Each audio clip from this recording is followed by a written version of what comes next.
Hey, thanks for tuning in for football predictions and food and wine pairings. Now, last Thursday's game was exactly as I expected. The Jets lost.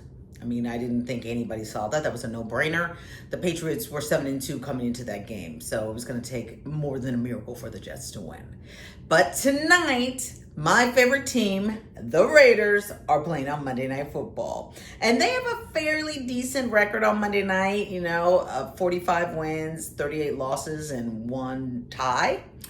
But they're not going to win tonight. They're going to lose tonight. So don't pick them.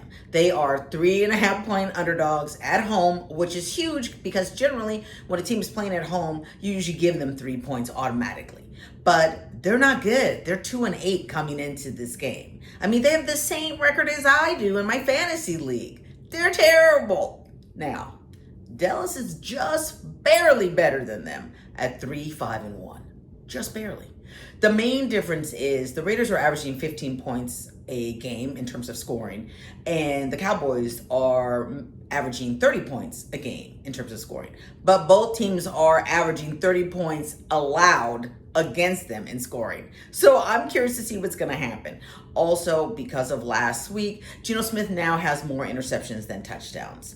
You're never going to win like that, okay? So go ahead and take the Cowboys. I hate to say it. I hate to choose them ever, but do that.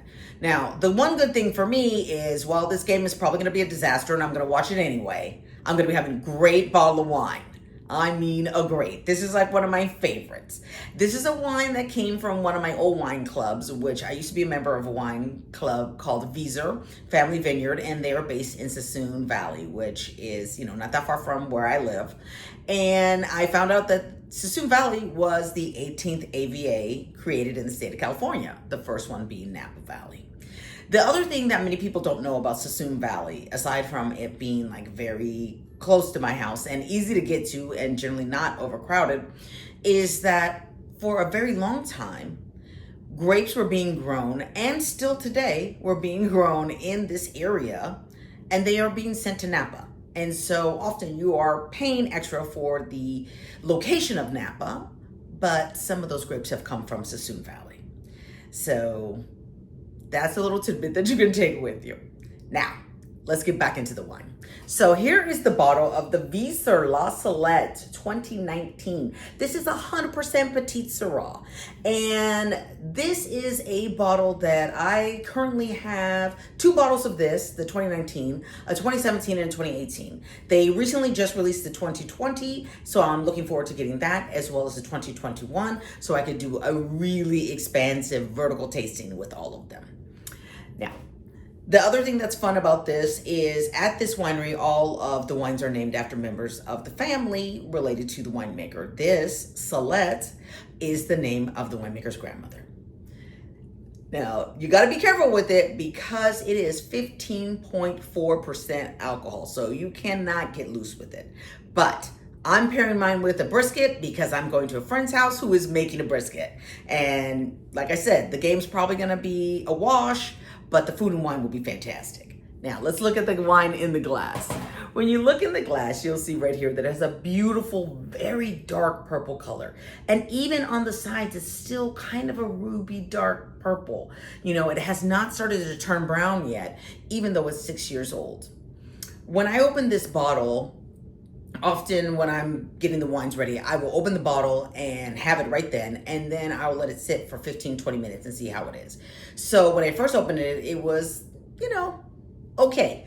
But opening it, drinking it later, it really opened up. And so it's extremely aromatic, So on the nose, you're just immediately being hit with this kind of red flowers, forest floor, cherry, and a little bit of mocha, On the tongue, it's very juicy. You're getting that black cherry flavor right away. It has a long finish. I would say this is kind of a medium to high tannins. It's not as drying as the Stag's Leap we had last week, not last week, but on Thursday, but it is pretty drying. You're also getting kind of a mocha flavor there, like a little bit of coffee and some low-level baking spice. And when I think baking spice, I'm talking like nutmeg and a little bit of cinnamon and even mace. It is really delicious. Now, I have to say, this bottle of wine is $65, but you're worth it. Spend the money on it. You will not be disappointed. This is super enjoyable. All right, we're gonna wrap it up. I'm gonna show you this bottle again that you should go out and get. 2019 Vezer La Salette from Sassoon Valley. Take the Cowboys. Cheers.